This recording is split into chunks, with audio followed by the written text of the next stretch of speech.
Well, it doesn't get much bigger than this in the National Football League when you have the number one team in the NFC coming off a big road win, the New Orleans Saints at home, taking on the AFC North Division leading Steelers, and both these teams need to win this ball game. The Saints trying to hold on to that number one overall seed.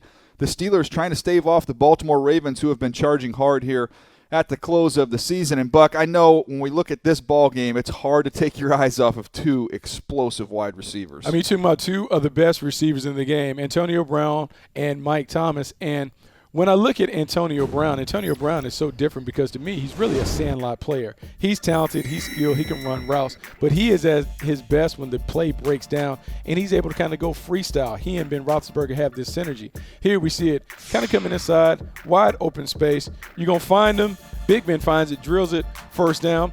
This is just kind of how the Pittsburgh Steelers play. They kind of remind me of a group of guys that kind of go out in the backyard and just say, hey, you just go to the mailbox and get open. So it is tough for defensives to really stay on them. Here we see a little tricky combination route. We can see a little switch combination. James Washington comes in front. AB goes behind him. Man, you talk about being able to get out leverage on the nickelback.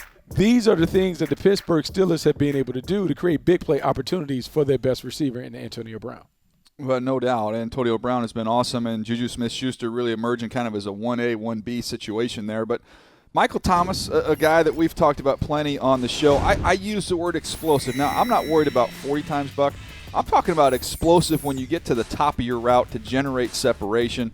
Michael Thomas is one of the best route runners in the NFL. Just very subtle and yet sudden once he gets to the top to create a nice little window there. You see the timing with his quarterback in Drew Brees. And give you another example here, working against the Tampa Bay Bucks on the road. You're going to see him just, again, get to the top, push off the defender, that hard step, and then in and out. No wasted movement when he's coming back down that stem. He's been outstanding. Just a huge year for him. You see it right there, leading the NFL with over 100 catches. He's been outstanding. This is going to be fun to watch these two offenses go back and forth. Yeah, it's going to be a really fascinating game to watch. The New Orleans Saints are kind of coming into their own, more so because their defense is playing lights out. The running game has always been there. You always have Drew Brees. But now that the defense is playing well, I think the defense gives them the edge because I do wonder, Jalen Samuels had a great game last week. Can he replicate it and duplicate it against a team that is really going to look to make it one-dimensional, make Big Ben do it? I'm going to go with the Saints in this one.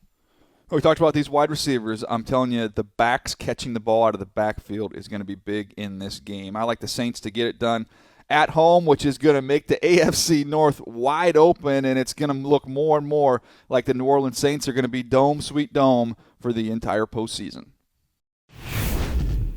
Click here to subscribe to the NFL YouTube channel, and click here to subscribe to the Move the Sticks podcast.